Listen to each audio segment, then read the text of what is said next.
This is wrong, it's illegal, it's vandalism, and we don't want it in our communities. These symbols have become a part of our life on businesses and homes, bridges and streets, cities and suburbs. It's an act of violence, some say, an act that results in physical damage to property, but perhaps even worse, a kind of psychological damage that frustrates, intimidates, and produces fear in a neighborhood. I think that the majority of the people in this neighborhood are very disgusted with the graffiti because it's costly. They don't like it because it's an intrusion on their property. Someone's violated them in a sense. And they're very afraid to do anything about it because of retaliation. Graffiti is no longer just related to gangs, although the marking of turf by gang symbols remains a major problem. More and more our property is being vandalized by taggers, those who leave their signatures simply for public or peer recognition. In either case, it's someone who has no respect for others' property. It's frustrating for us. We'll come in, we'll clean up an alley, we'll come back. I'll say right now that we'll come in and come back and 30% of the places are hit again. And it just grows and grows and grows, and it's such an eyesore for the community. It causes for the value of the properties around here to decrease. One weapon in the fight is the soda blaster, which sprays baking soda to clean graffiti. City-owned, the soda blaster is used on some privately owned buildings, but most often on public buildings, bridges, or sidewalks defaced by the vandals. Community groups hope to get one of their own. Most of the removal from homes is done by residents and neighborhood groups, with people from the neighborhoods. To many of them, it seems a never-ending battle. With a five-man crew, I would say monstrous. Last year we did over 3,000 properties, and this year we're looking at about the same number. Gangbangers, we've got them, we've slowed them down a little bit. We're keeping them down to alleys, basically. They like to hit the alleys so they know we'll come back and we'll clean it up real fast. But the taggers, they're just outrageous. We can't stop them. Here's a rag that y'all can use to wipe off your hands and stuff like that. Look how beautiful this garage is. Very good. All right, there's a rag for you. I can't even get up there. This summer, a group of young people gave an assist to the neighborhood effort, putting their youthful energy to work to fix what other young people are destroying. They're part of the Milwaukee Police Department's GREAT program, which stands for Gang Reduction, Education, and Training. The kids feel really good being able to contribute to the community, and it builds character and good role models in them. And it also sends a message to the community that this is wrong, it's illegal, it's vandalism, and we don't want it in our communities. We're graffiti busting because it doesn't look nice to our environment for all this spray painting and all this gang stuff on the walls. So that's why we're painting over it. First of all, I think the graffiti fire is very bad because people shouldn't be doing it, and it's bad. It makes the communities look bad. The graffiti problem is actually getting really bad because you can go into any alley, any building, and you'll see it. So basically what we're doing is going into alleys and painting over it. It's tough to keep Milwaukee looking better when vandals often return within hours. Residents know it's not a cure-all, but they say if they don't do it, the vandals will have won, and that's not acceptable. We're trying to take off the graffiti because the gangs have really been doing a lot of graffiti and stuff, and we're trying to help out a lot of people on here. So like the older people don't have to come do this. We're trying to help them out a lot and stuff because it's not right to put graffiti on and ruin property. It's really becoming a problem because I see more and more spray paint gang symbols and all kind of stuff going on. And these kids got to sit here and look at this.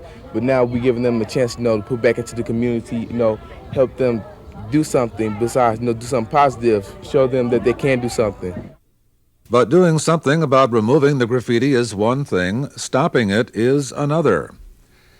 Retailers say Milwaukeeans purchased over 900,000 cans of spray paint last year. City law now bans the sale of spray paint and wide-tip markers to those under 18, although many question whether that law will have a significant impact. Stores must display a sign warning that graffiti is illegal and that selling the two items to minors is also against the law. The Common Council also toughened penalties for sales to minors and graffiti vandalism. There have been a number of arrests and convictions. Again, many residents and officials question whether the punishment has been severe enough. More serious cases go to criminal court, with many juveniles taken to the city's municipal court. It's a serious violation, so I think the courts treat it seriously. The problem is catching people in the act, because after all, it doesn't take long to spray paint up a school. But Judge Butler says even when caught, threats of fines, community service, or even loss of driving privileges often mean little to juvenile lawbreakers. Many don't pay fines or even show up in court. Obviously, our mayor has taken a very serious view of vandalism, has already called for those who are charged with these type of violations to face felony offenses. I'm not sure in certain situations that a fine is enough. There are many people who say we're not tough enough on those who break our graffiti laws, that judges need more power to collect fines they impose, that more vandals need to get prison time. In the meantime, the cleanup continues, and it's up to all of us to become involved, and not just after the damage has been done. Not be afraid to speak up. People have got to be willing to stand together and back each other in the community if we're really going to put a stop to what's going on. And it's not an easy situation because, as I indicated, some of the graffiti that's out there is gang-related, and people are scared of the gangs. So it's going to call for better police protection for people who do come forth and speak out, but it's going to call for some bravery on the part of our citizens to be able to stand up and say, no more, we're not going to take it.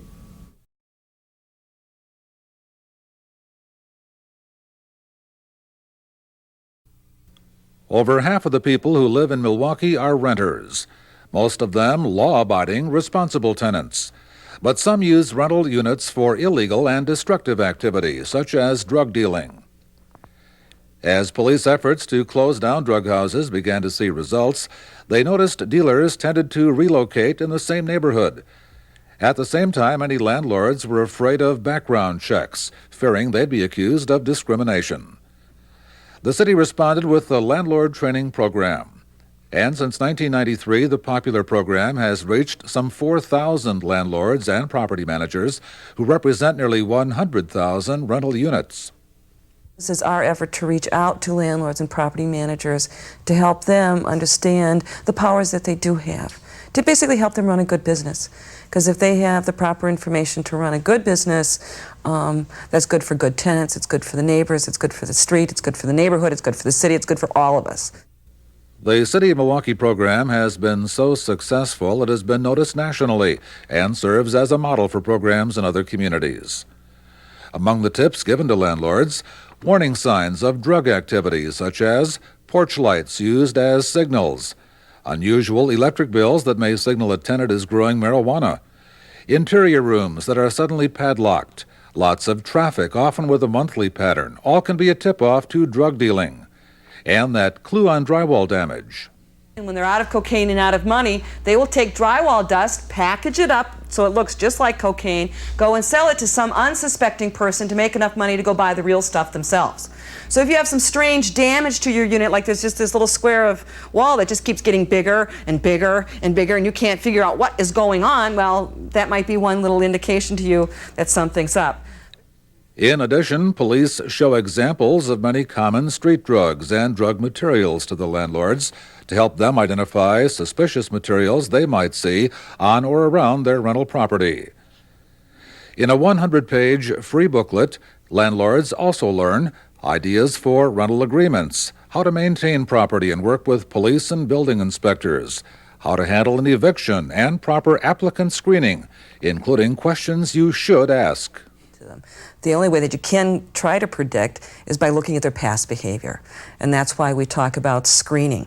What are the questions you want to be asking applicants that are applying for your unit, why you want to ask those questions, and then how you follow up to make sure they're telling you the truth. We're basically asking people to put together a yardstick that we want them to measure everyone with the same way each time, every time. And that's also the first rule in meeting the fair housing guidelines also.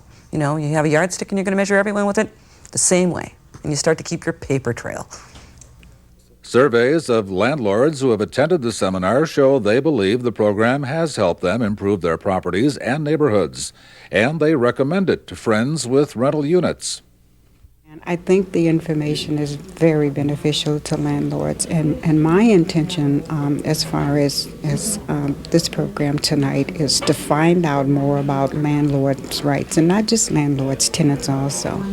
So I think it's going to be very beneficial. Last night we learned quite a few things about landlord rights. I mean, you know, from the application process down through eviction. I mean, and it's very important to know those things.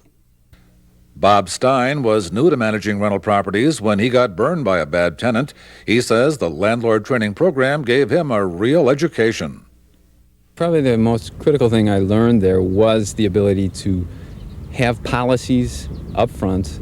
You show those policies to the tenants and have a very consistent screening process so that through the entire screening and through the entire application process, you're clear to the people that are applying what your intentions are, and therefore they are clear as to what they need to meet, what criteria they are going to meet, and you consistently apply that. My managers that are involved with the buildings, I've had them take the class themselves, and I'm just a real strong proponent of this program because I think although much of the information is things people already know, number one, it never hurts to learn that information again, and it's just a good exchange to see other people having similar situations, similar problems that you're going through. The program drew praise during city budget hearings, with Mayor John Norquist saying the city knows it's working because landlords are recruiting other landlords. And on top of that, the neighborhood community organizations like it, and the police department, particularly the drug abatement program, people love it. They really think it's great. So you should be very proud of that. We are very proud of it. We're proud of the people that are involved with that. I think it's very important that everybody get involved with the program and go through the training, because otherwise we shift the worst elements from knowledgeable landlords to people, naive landlords and disinterested landlords, or landlords that don't really have the same knowledge. The program has also won national recognition in the Innovations in American Government competition. That's gratifying to instructors, but far from the only reward. When I get a hug in a grocery store from someone who's taken the class thanking me because I saved them thousands of dollars because they screened a person and found out they had trashed the unit they were just in and they were in behind in rent, you know, that kind of thing, that's where the award really is. That's where the award is. And if we can keep one drug house off of one block from ever starting up to begin with in the city, that is worth everything in the world.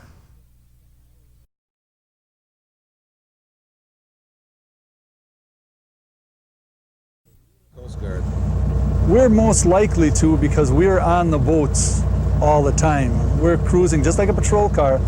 We cruise the harbors, the rivers, we'll go out. There's been more than once that we've pulled a boat in just going out on routine patrol. Being on assigned to the police boat, it's kind of like being in it's our Navy, it's like being in the Coast Guard for the summer. Summer for the Milwaukee Police Harbor Patrol runs from April through September, 7 days a week. The specialized unit has been patrolling the waters in and around the city since 1961. Rivers and water channels in the city are part of what's called the Inner Harbor. They're monitored by a 25-foot Boston whaler. Speeding and ignoring no-wake rules are among the most frequent violations. The Outer Harbor is patrolled by a larger boat, a 30-foot Sea Ark. 12 officers comprise the Harbor Patrol, working closely with the U.S. Coast Guard and the State Department of Natural Resources, which provides much of the police boat funding. A lot of the enforcement here is for safety items, such as fire extinguishers and life jackets, and improper registration. Without a doubt, it's the largest patrol area of any squad in the city. City limits are from roughly Capitol Drive on the north to Oklahoma on the south and out to the middle of the lake. And in that area we enforce city ordinances, all ordinance pertaining to the water. And we do search and rescue, assist boaters that are in trouble. And boaters do get in trouble many times a season. Some simply lack the experience needed on a large lake. Many problems are mechanical, some caused by accident or carelessness. Well, we do a lot of search and rescue. We probably tow in, actually tow boats in probably anywhere from 100 to 150 boats a summer. And these are boats that are disabled, boats that have run aground, or boats that have had some sort of problems and are calling for help. A lot of them are simply engines broken down, sails ripped, rudders broken, not where there's a real serious life-threatening situation, but there again, if you start blowing east and you're out on the lake for a couple of days, then it can be real serious. When the weather gets bad, then you earn your money. To try and tow another boat in when you've got even 4 and 5 foot seas becomes real exciting. The giant waves that churn the lake can be extremely dangerous when police are called to assist a boater in such a storm. Heavy fog is another serious obstacle in search and rescue, and there are other situations not found on shore. We do get a lot of calls during violent weather.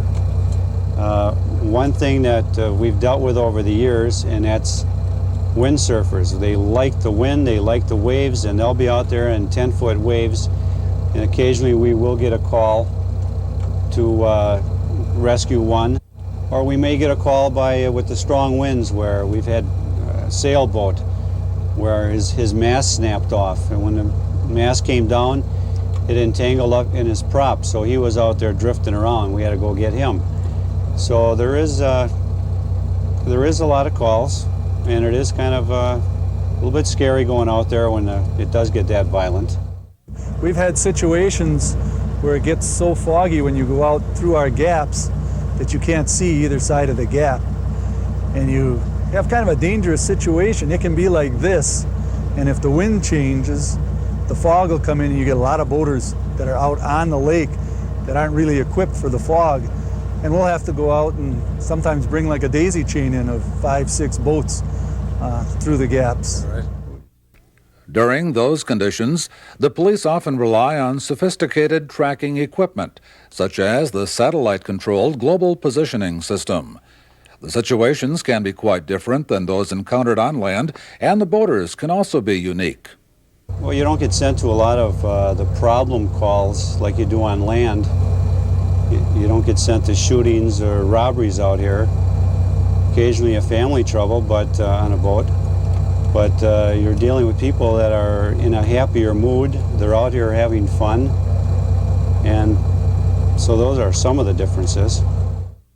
Among the most unusual calls, joining the Coast Guard to board a Russian freighter in search of contraband. The busiest times are often during major fireworks displays along the lakefront. A brochure listing boating regulations of the city and state is available from the police boats or the police administration building. With the growing interest and development around Milwaukee's rivers and along Lake Michigan, the Milwaukee Police search and rescue boats provide added insurance, increasing the city's ability to protect the safety of people and property.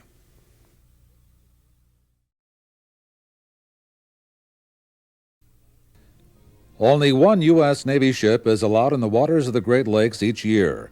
This year it was the 445-foot-long USS Samuel Eliot Morrison.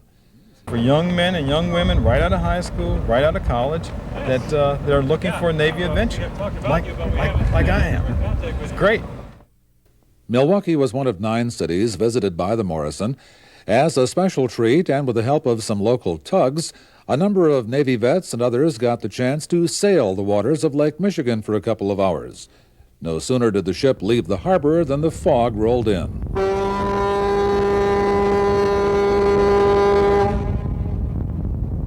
While a pleasure trip for visitors, it was a working cruise for many of the nearly 200 officers and crew members on board.